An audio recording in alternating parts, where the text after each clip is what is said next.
Hello, everybody. A warm welcome to the Humanizing Growth Series, brought to you by the Institute for Real Growth. My name is Frank van den Driest. I'm the founder of the Institute.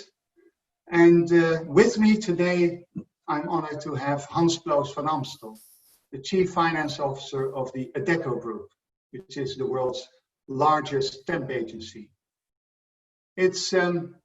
It's great to have you in big numbers here. And what I noticed going through the registrations is that it's a relatively senior audience, more senior than in our previous webinars. And that's probably to do with the fact, with the focus of today, which is the CFO perspective. So I'm going to cover basically three topics with Hans.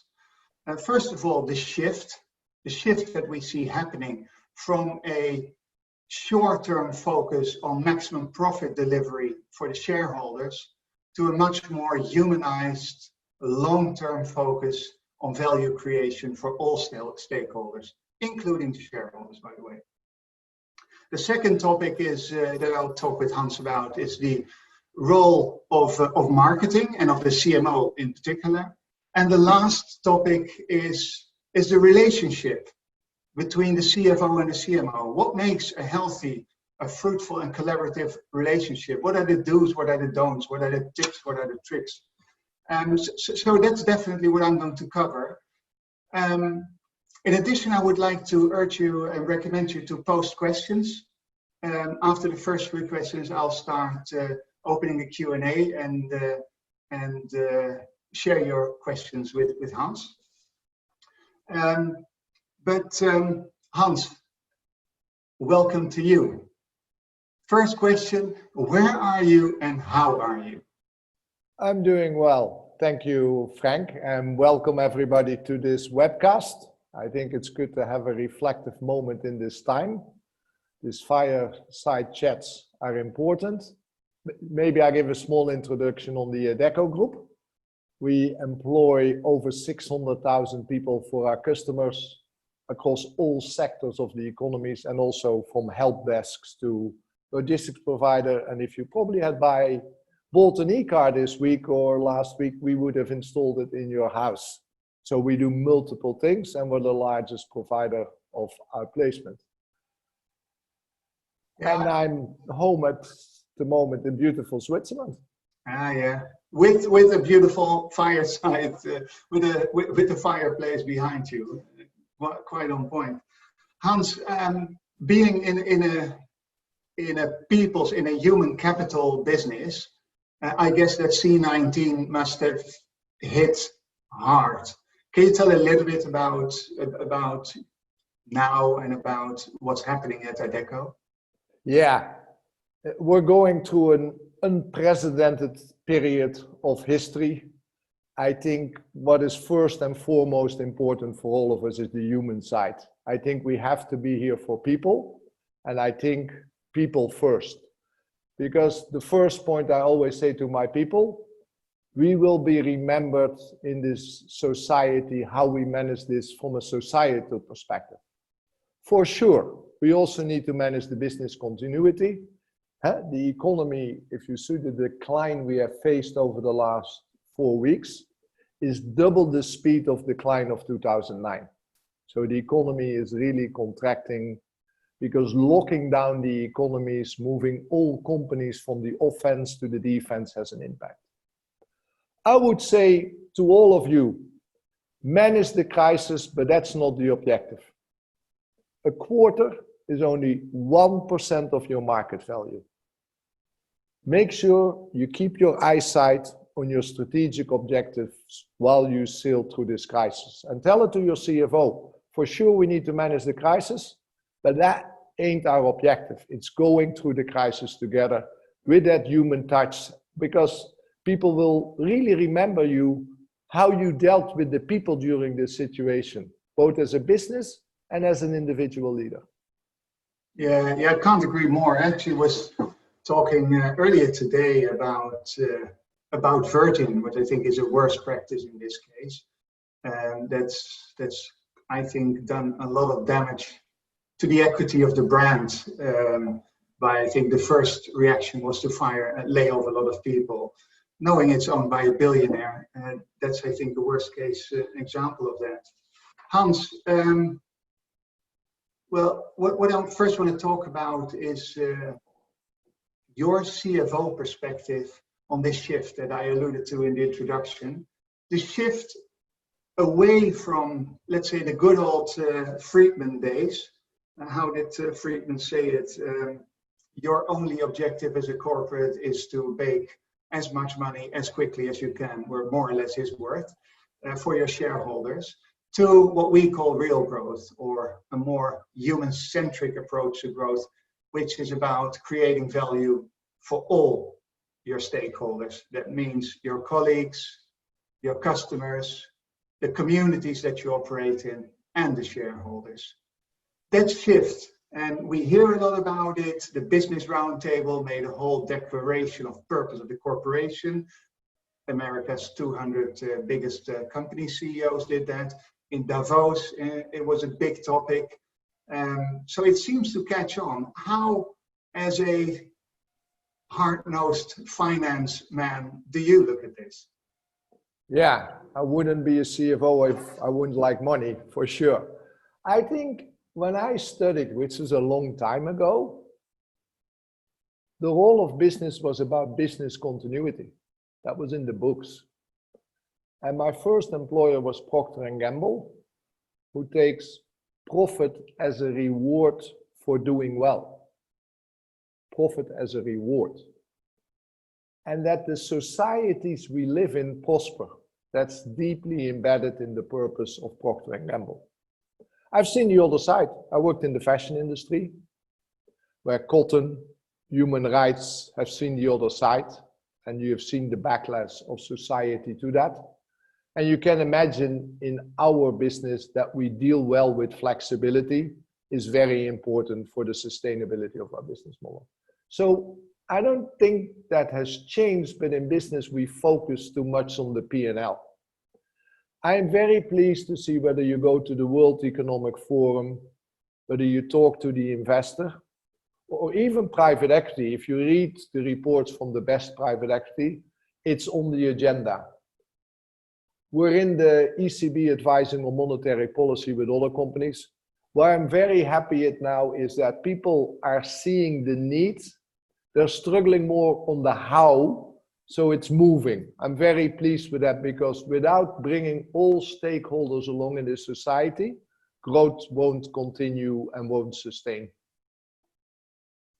So Hans, just from a financial perspective, so if we say this company, in this case Adecco, is not only about making money for its shareholders, it's about creating value for all these stakeholders, be it your own colleagues, your candidates, your clients, or the communities at large that you operate in.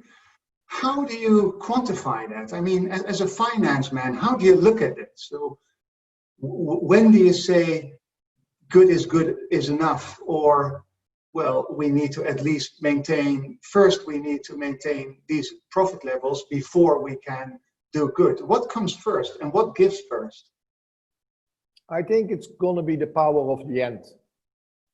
Milking today's business model doesn't build the business of tomorrow, because we're living in a transformative world, both from a technology point of view and a sustainability agenda. So you need to do both. What we did at Adecco 3 years ago, we rewrote the contract with our shareholder. That was a brave thing to do. So we said, we will perform, but we also need to transform and innovate.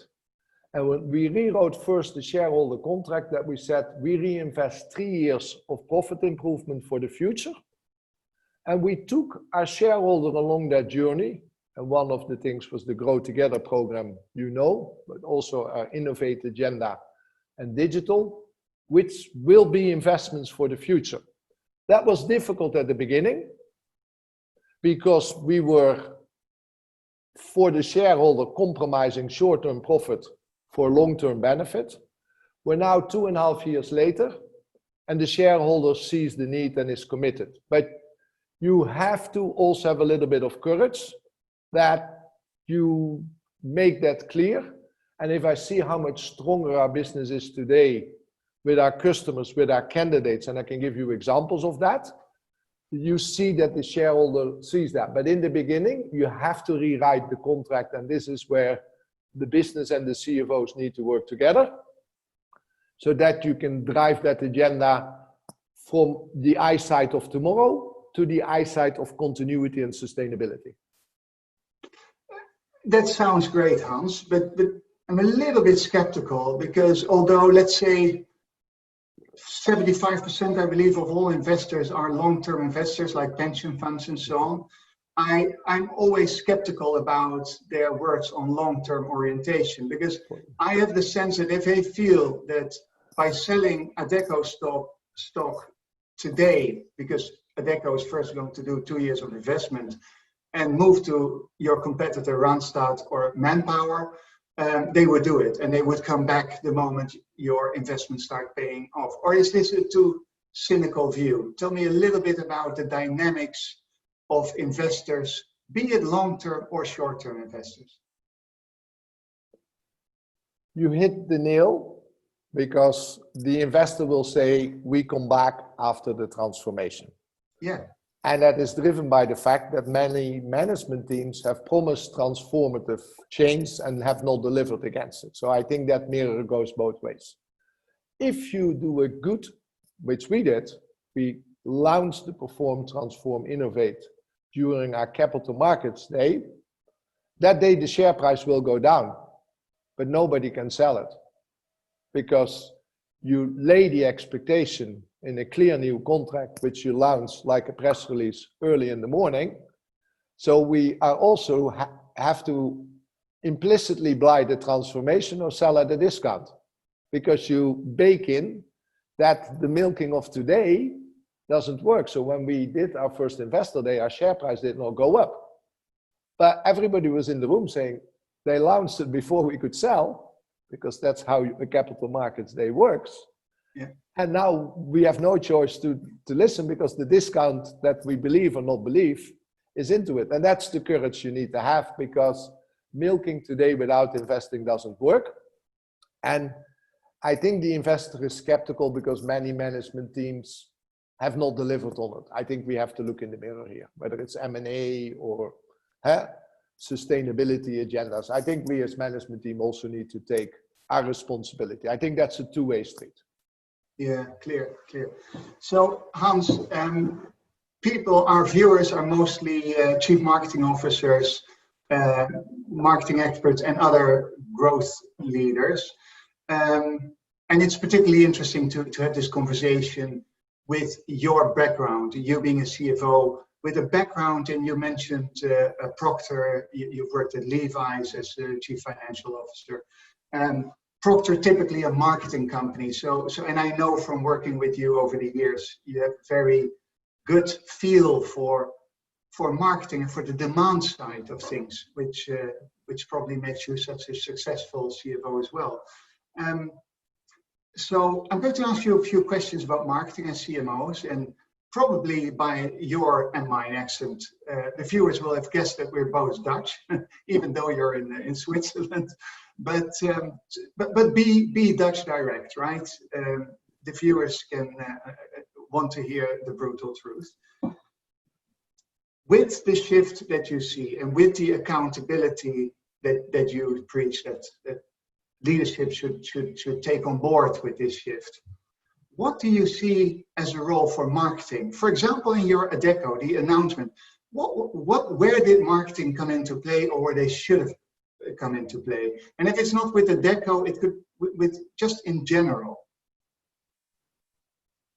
I think, and let's start with working between, maybe, because there are many aspects to your questions, but maybe let's start with how finance can work with marketing, because I have a couple of points, but let's start with that point.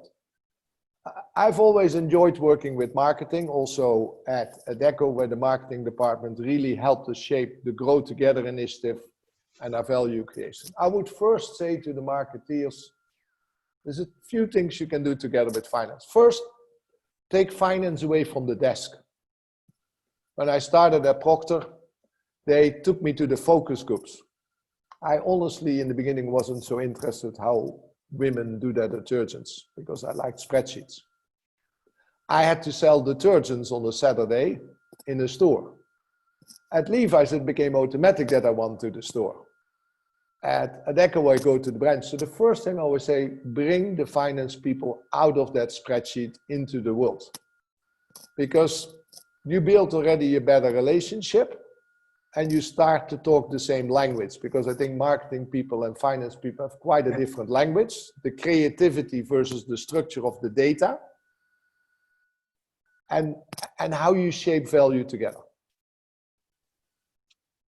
It's interesting that you say it, which you should take the CFO away from his desk. I'm getting a question from Charlene Zappa, and I love her question in this context.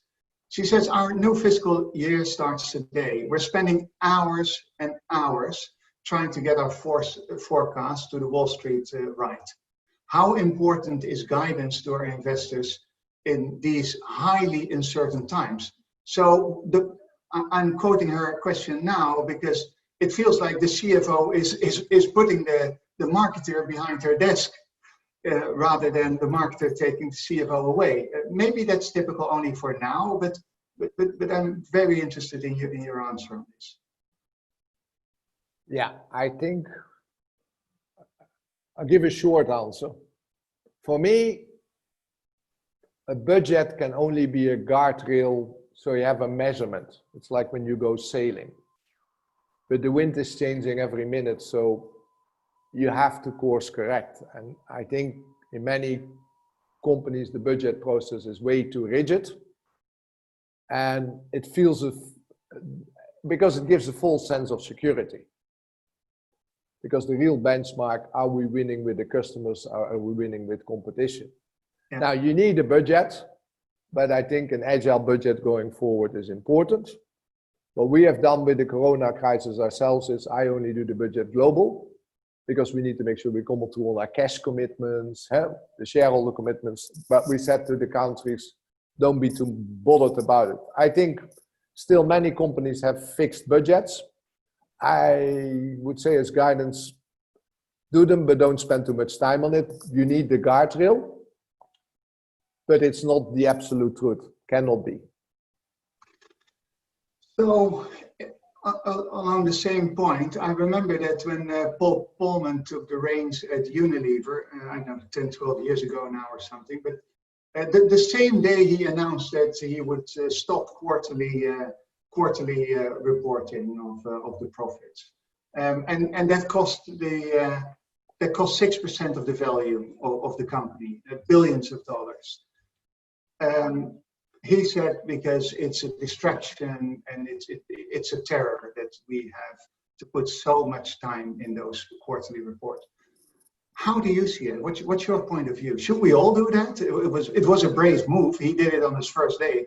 He said, well, then at least they don't fire me on my first day. But not everybody's in their first day. How do you see that? What's your thinking here? I think you need a strategic roadmap. Because you have to have a purpose and a vision where you're going at the strategic level and with a financial framework. I think many companies make that too complex instead of keeping that 80-20 simple. Because for me, every quarter I check, are we moving forward in the direction? And we have 3 benchmarks. Are we performing? Did we deliver the relative growth we needed to deliver, etc.? Are we transforming? And can we show to our shareholder, like, are we building the new technology of tomorrow? And are we innovating? So we use it more as a guardrail we don't give any guidance as company.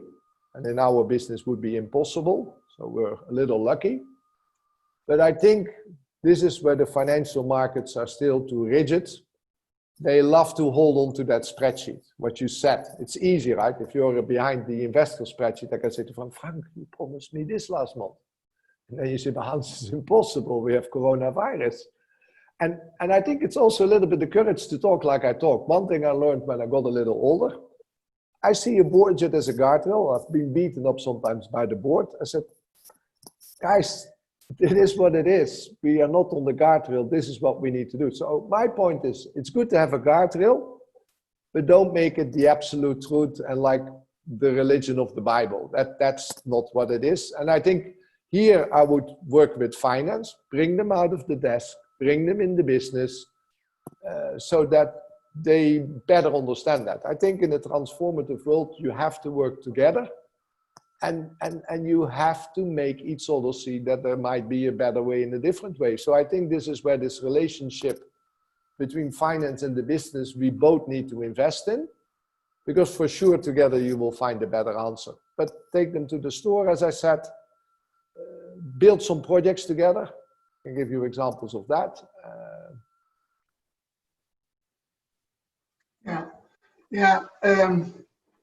Hans, so a couple of questions, but let me take them one by one. So the first one is a question I want to ask is, you've seen quite fundamentally different industries, from human capital, you're now involved in fashion, to fast-moving consumer goods at Procter. Do you see that there's a fundamentally different role for marketing and marketing leaders in those different industries? Or do you say the basics always come down to the same? I think the role is different because in companies like P&G, it's the road to general management.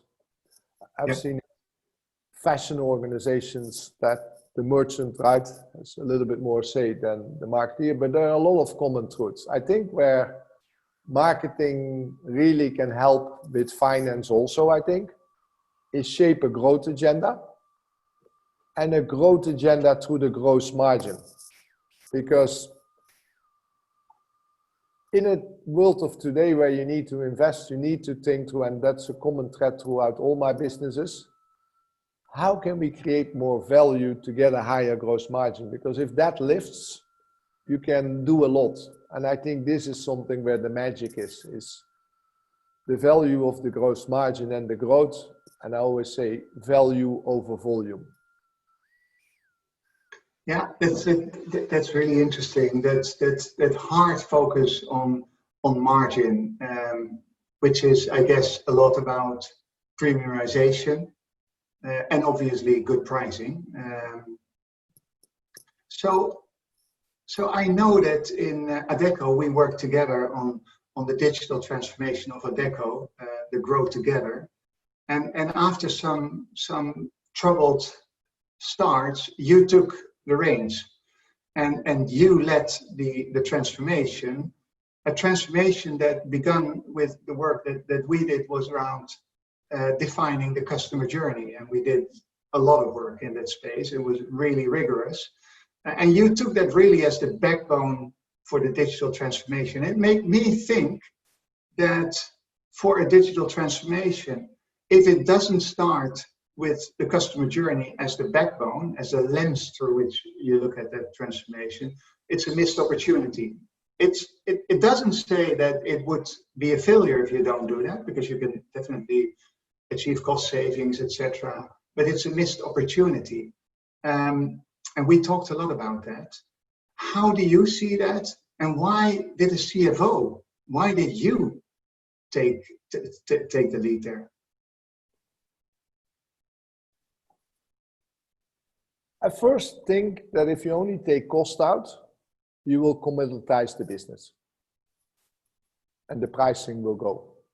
So you always have to work on the cost and the value. And I'm a big fan of the leaders because they work on value and cost. With their proposition, we have the best vegetables, and I wouldn't shop there. The same is in our recruiting business. So I was really intrigued coming into the recruiting business that we didn't know a lot about the experience curve of recruiting. And you helped us by interviewing many of the people who work for us. Why would you go to Randstad? Why do you go to Adecco or even a local player? And we mapped what you call these touch points analysis and the psychometric. And I was truly intrigued because in the end, recruiting is rejection. We see 7 people in our branches, and 1 get a job, and 6 are pissed off and never hear back from us.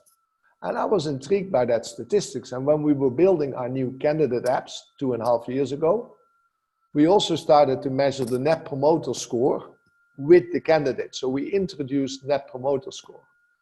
We're now, a few years later, this candidate app is rolled out across many markets. It's the number 10 app across business, not in our industry.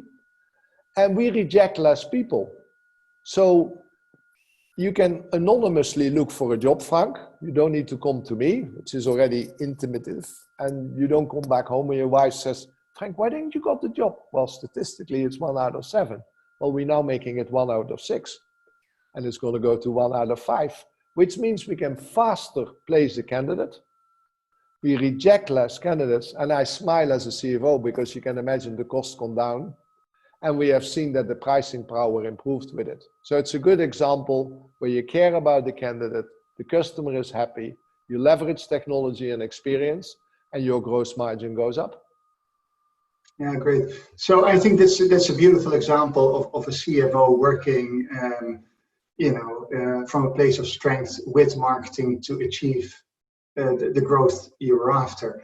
I have a question here related to that from Olga Onspinskina-Jones.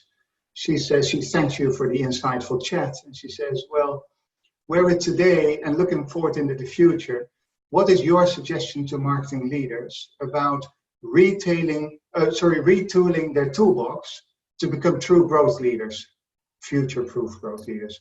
What skills would you recommend to focus on developing and how to go about that? One, and there you could help finance. I have a few, but let's start with data. And the same is true for my function. One I would call demystify data. I hired a data science guy who reports directly into me. And first demystify it. I didn't know what data science was versus data analytics. So I felt very embarrassing. I took this guy for a pizza every 4 weeks just to educate what this is all about. And he demystified it for me. He helps me on pricing algorithms. He looks through, at the moment, financial analysis with a speed. And he's training all my people on coding that they can do it themselves. So it's not like the Harvard writes or McKinsey about RPO and complex interface. So the first thing, demystify data.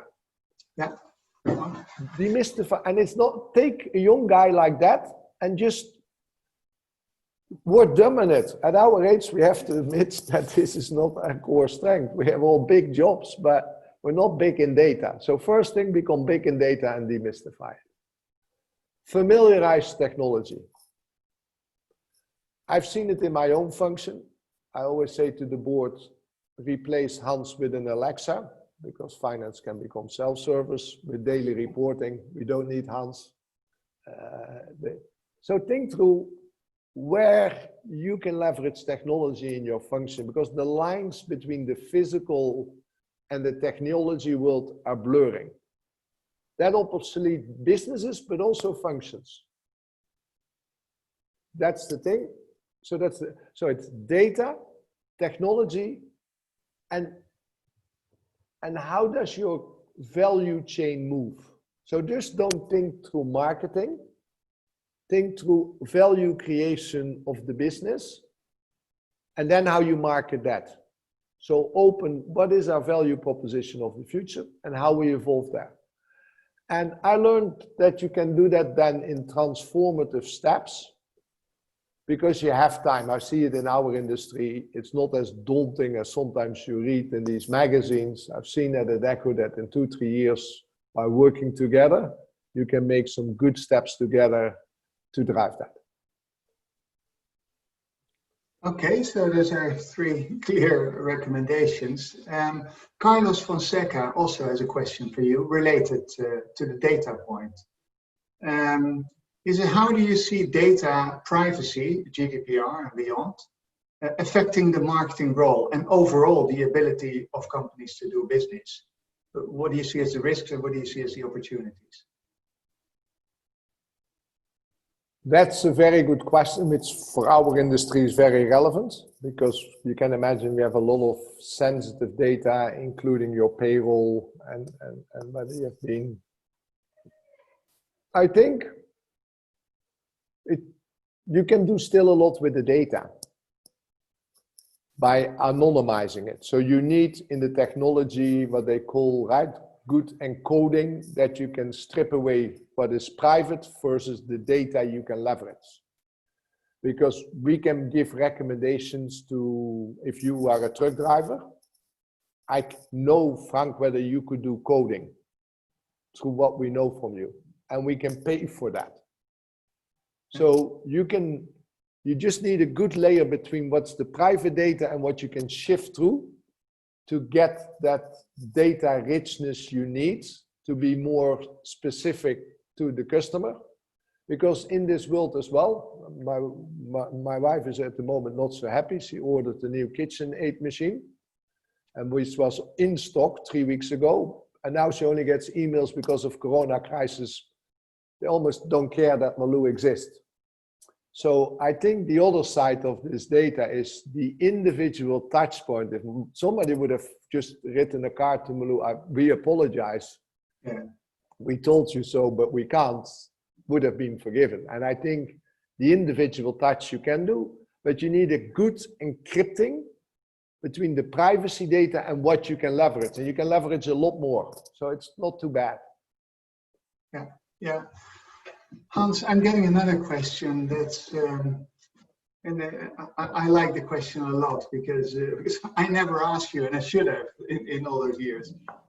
What do you see, and maybe you mentioned it, by the way, in passing, but who do you see as CMOs that you really respect and you feel that you learned from? And what was it? What was their secret sauce? Oh. I say something corny.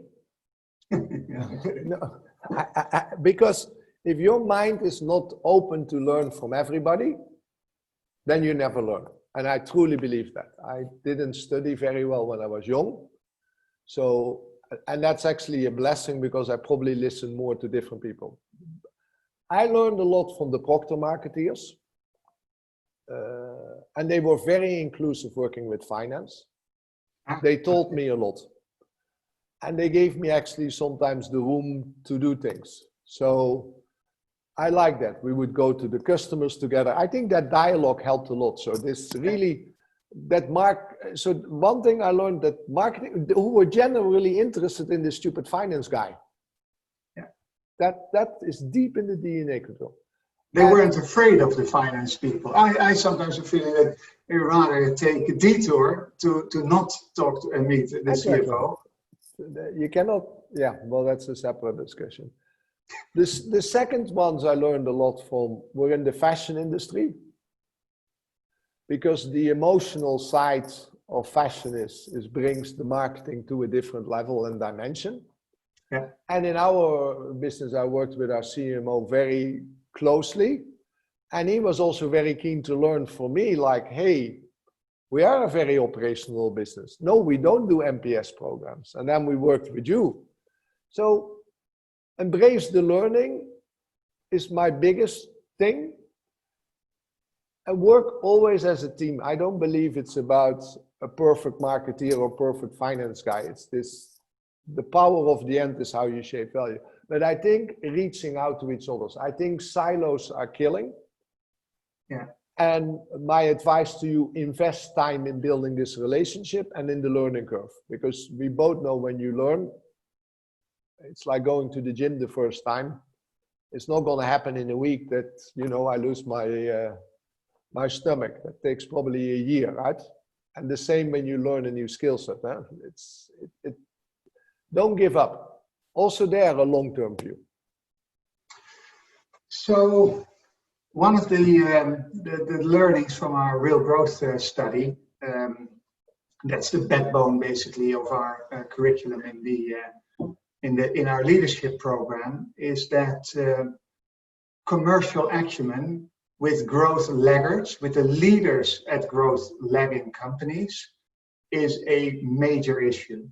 And surprisingly, that even with overperforming companies, we see that financial acumen, not so much that marketers themselves don't think that they don't get ROI and so on, but when they talk about ROI, they often talk about, I don't know, channel optimization or the ROI on a specific media mix, rather than real business impact and the financial consequences of marketing spend for the total business. How do you see that? I mean, what's your experience, and what's the one thing you would recommend to our viewers?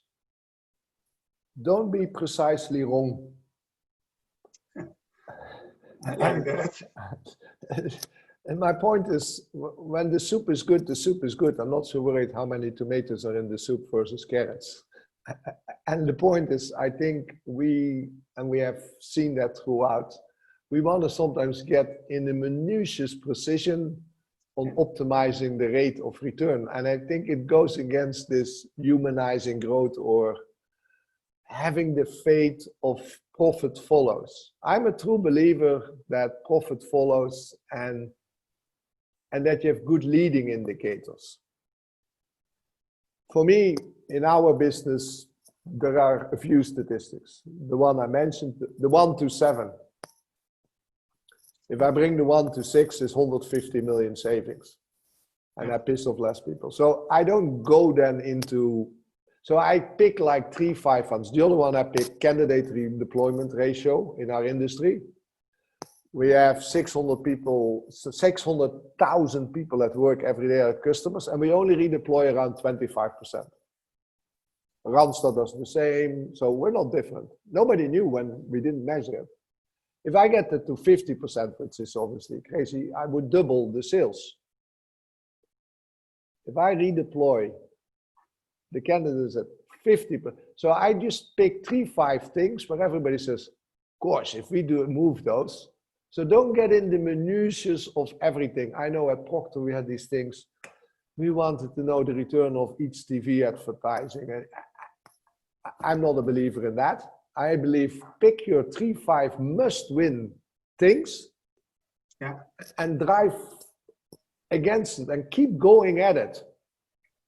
So work together. What are those 3-5 things in our business where we could really make a difference? And that's what we did with Grow Together. Yeah, is double the net promoter score. The 7 to 1, halve it.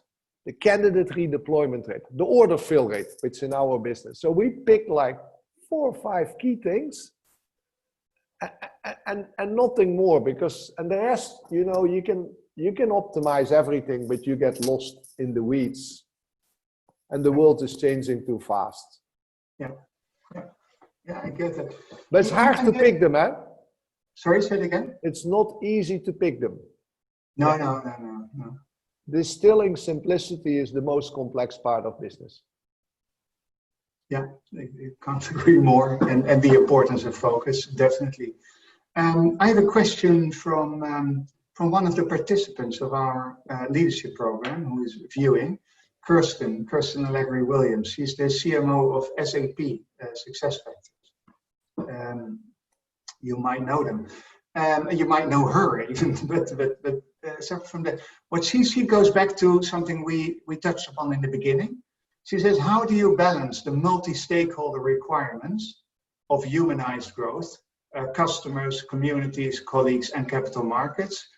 And what do you see as the role of marketing? So it's basically, we touched upon this before, but the balancing, and I mentioned like what gives first, what comes first. And so you take a hit now, COVID, you're taking a hit, I know, because we all are, or almost all of us are.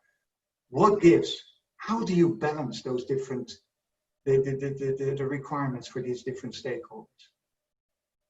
I'll give an example. I have not compromised any of our strategic investments this quarter. Wow. None of them. I am rolling out new technology in France and Spain.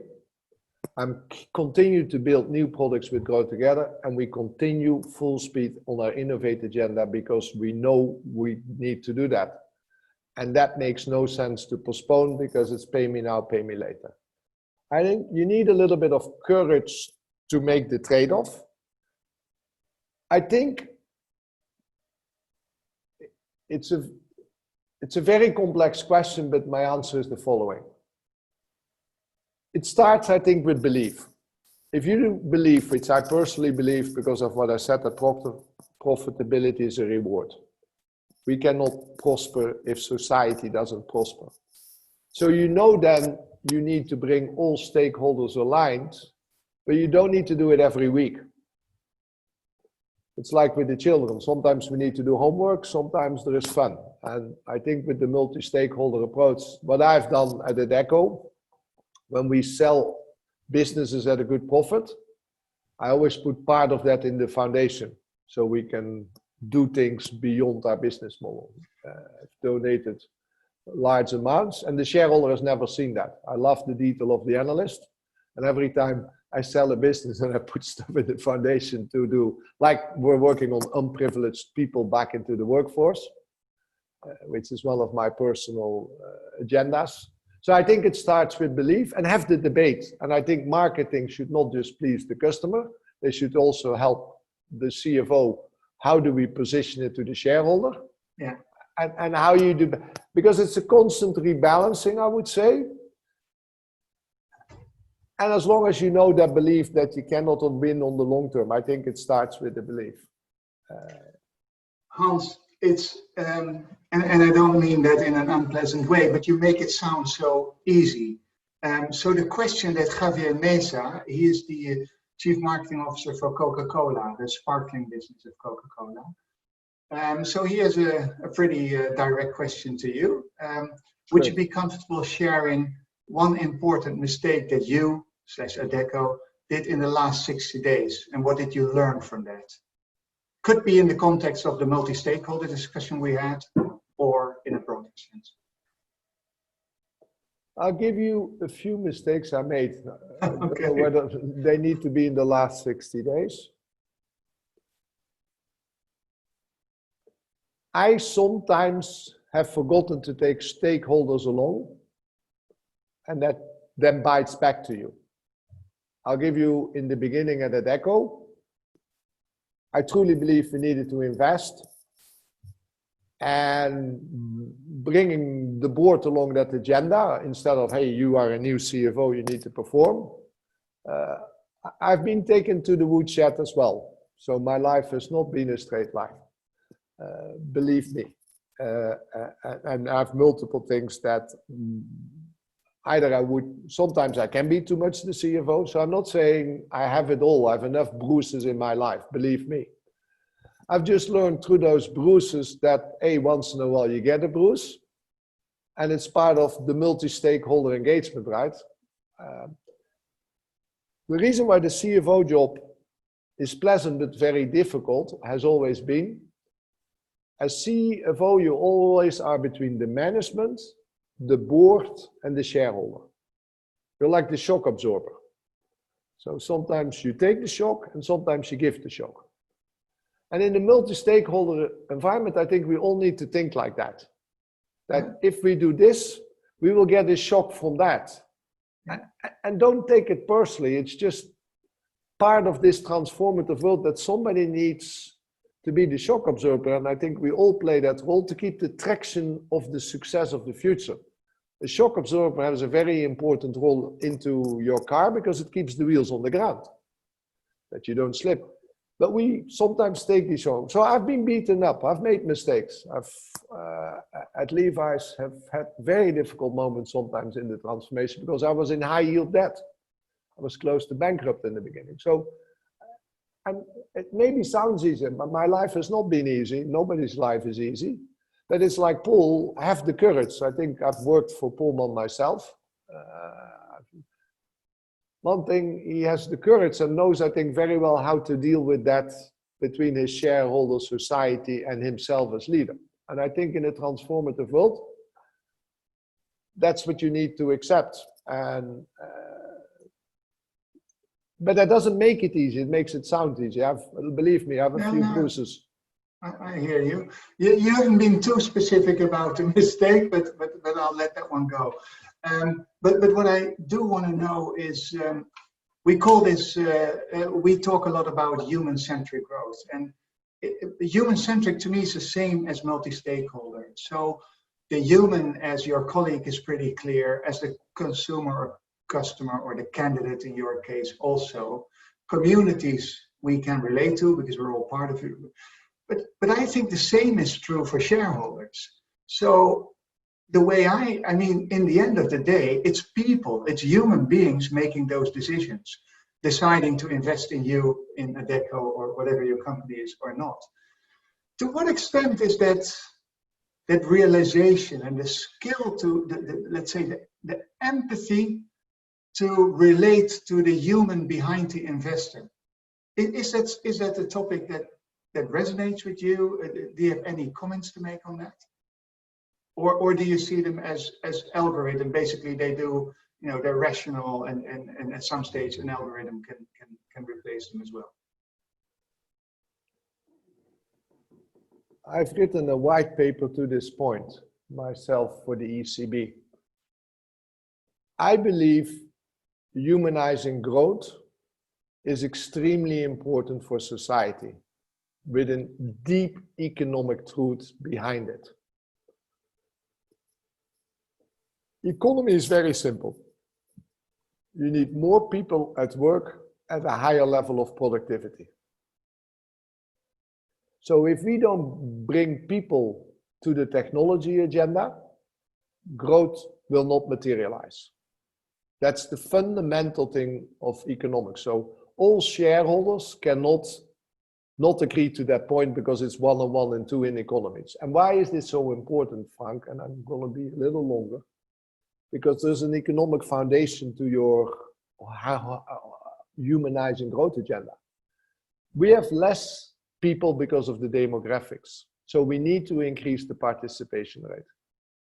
Retooling people, older people in the workforce.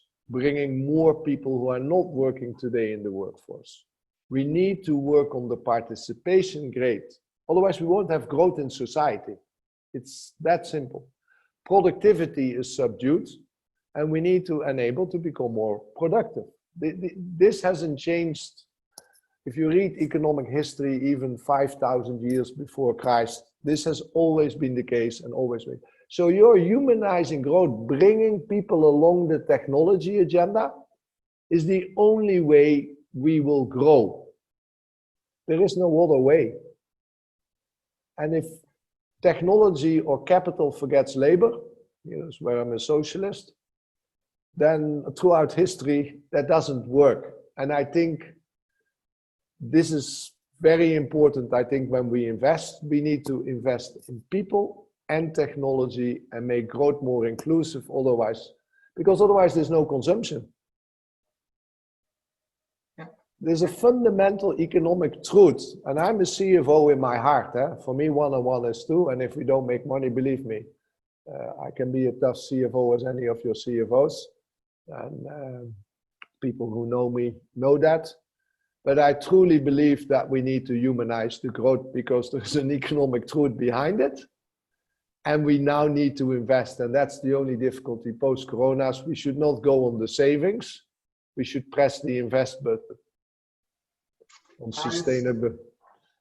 I really thank you for a great answer to this question. And in the slipstream of your last comment, there's a couple of people that are asking about COVID. There's questions about, there's 2 groups of questions. There's questions on now, what do you see? What, for example, who have you been really impressed with in terms of dealing with COVID? And there's a few questions, we'll do that afterwards, about post-COVID. What's going to make the difference? What will decide who come out stronger and not? What will be the key differentiators? But let's take them one by one. Let's first look at now. If you look around you in the past weeks, who have you thought, wow, if only we had done that, or if only I had done that? Who have you been really impressed with standing up at this moment of crisis? I think first, the people who work in the hospitals and help all of this. I have a true admiration for people who are not like us in business at home, who have been at the forefront. When I look at business, it's the people who continue to be there for their people, and you gave a bad example yourself. I think if I look at the airlines, their bonus, I think let's focus on how I see what defines success, because that's maybe a more thing you can do something with. I would say if I look at companies and leaders, you will be remembered for what you did and what you didn't do. So who will you remember? Who will I remember? As business today, I think the people who work in the food stores at the moment, who have been there for us, the people in healthcare. I don't think I can yet say whether it's a Procter or an Amazon or I think it's too early to judge. Okay. Because we're in the middle of the storm. So I don't think it would be, it's not a fair question to answer now, I think. Okay. It's like you ask me now, which stocks would I dump and not? That's how I think, because when I'm an investor, I'm going every day. That's going to be my last question. No, I will give you a few. Adecco, of course. There's no doubt about that. And I think our viewers will I want to come back to the buying. question. I think manage the crisis with a purpose.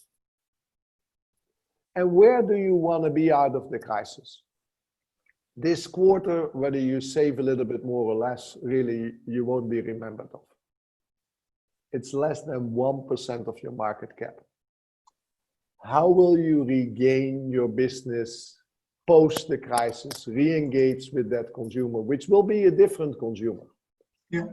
It will be a different consumer because the divide between the millennials and the old people will be even bigger. People will be more cautious because one thing we know, that something can hit us. We don't know what it is, but it can hit us big. What is different this time is that small and medium businesses are hit hard, much harder than in 2009. The shutdown of the economy has a lasting impression on the small and medium companies. So I think it's how you come back in Q3, Q4 will answer that question. Definitely the we before the I as management. I think the company reputations, I'm a big advocate that we put 100% tax on executive bonuses this year. Because anybody who takes a bonus this year, and the governments are helping us big time to get through this. So how you view it as society, I think is one. Too early to tell, but I would really think through, this multi-stakeholder today, humanizing the growth. How are you seen as human being? And what are you doing on your value proposition? Because consumption won't come back as fast as we had in the past. That I think all of you as marketeers need to know. Consumption will be subdued for a longer period. Well, related to this, I have a question from, unfortunately, the viewer is anonymous, so I can't say who it was because I don't know. But he says, he talks a little bit about your business and say, post-COVID, your business model could potentially become very office-light. It's already been a lot office-lighter over the past years and virtual heavy, reducing significant fixed costs from customer to candidate meetings. A lot of stuff can all be virtually, with a quarter of the travel we had earlier. How are you taking this into account? Is this just, an acceleration of something that was going on, or are you shifting gears? For us, that's a plus because we're still a fragmented industry. So that will drive more business to the larger players because technology will make a true differentiation. We see that already. Our virtual candidate tools, which we have helped us a lot to help key customers in the retail sector. Can imagine because we can virtually do things. So, but there's still a need for labor. But people forget, I'll give you one statistic. Today, there are more people working in automotive than when we had welders in the 60s. That's another fallacy. Technology drives growth and employment. It doesn't kill it. There's a lot. People sometimes forget the fundamental laws of economics. Yeah. And luckily, I started very low in school, so I have some very basic things I learned. It took me a long time before they let me into any university. But the point is, productivity drives growth. And people sometimes write it kills growth. It's just stupid. Just think through. Frank, same age. Apple, Amazon, Google. I can continue, H&M. How many new companies have emerged who drove employment since we are out of school? Yeah. And the same in our business. We see more flexibility, retooling, reskilling. I mean, we get thousands of requests to retool, reskill the workforce. And I don't want to make advertising, but for Walt Disney, we do women in technology. We train marketeers on data analytics. We have complete programs to retool, reskill the workforce. So long story, I'm very long on technology as long as we invest in humanizing the growth and bringing the people along that agenda, and then growth will prosper. And especially now we need to do it. This is my biggest plea to the ECB always. If I would print money, I would only print it for sustainability investments, retooling investments, and transformative investments. And not just to make your house double the price what it was 10 years ago. And so one of the topics that, one of the key building blocks in our building blocks for real growth is called whole brained. And obviously there's a lot of talk about specialist versus generalist, the T-shaped professional. I mean, from an Adecco perspective, let's first look at marketing specifically.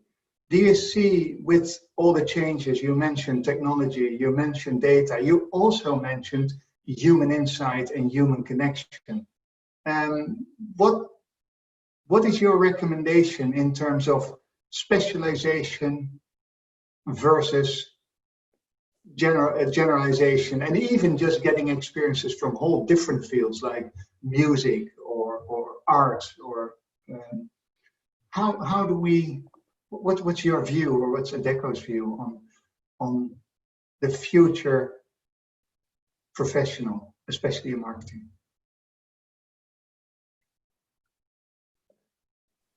I think let's first go back to the role of the CMO or the growth officer. I think you need to see your role as a generalist.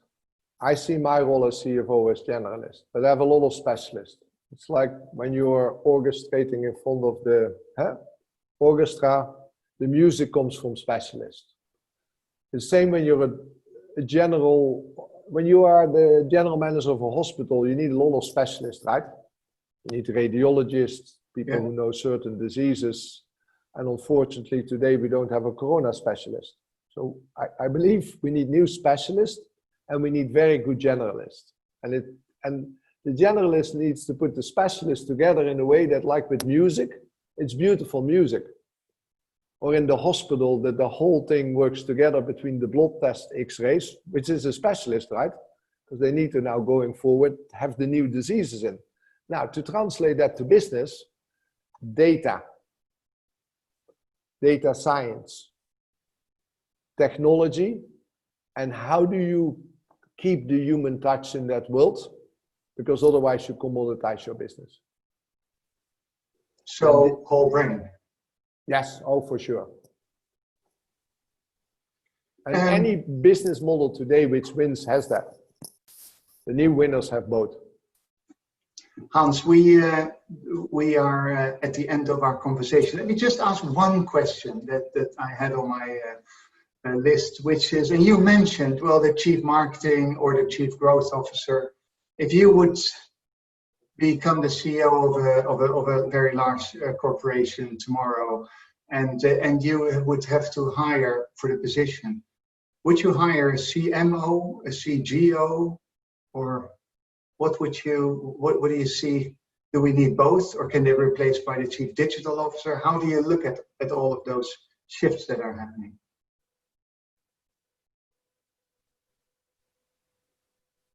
I had to think. I think no business wins without growth. I would have a growth officer with a growth agenda. And there could be specialists underneath there, which could be marketing and digital, but they have to bring together a growth agenda. And somebody has to own the growth agenda, which was the chief strategist in the past, or in some companies, the marketing function. But you have to drive the growth agenda in a transformative way. And that would be my only question if I was the CEO. The cost can be managed by that CFO, right? The chainsaw. Take care of that. Yeah, we have enough of those. Hey Hans, I want to thank you. I really enjoyed this conversation. Insightful as always when we talk. I want to thank the viewers, and I want to thank the people who posted, I think, really good questions. I also would encourage you to tune in next week, same time, same place, where I'll be co-hosting the session together with two people, not one, with Jody Harris, who is the VP of Marketing Culture and Capability at Anheuser-Busch InBev, the world's largest beer company, and her former boss, the former CMO of ABI, who is now the CEO of the Kraft Heinz company, Miguel Patricio. And I'll be talking to them about the journey from CMO to CEO that Miguel did, but also about the leadership, culture, and capability that Jody is nurturing in ABI to get people to that place. So I hope to see you then. Thank you very much, and I wish you all a fantastic weekend. Cheers and bye-bye. Thank you.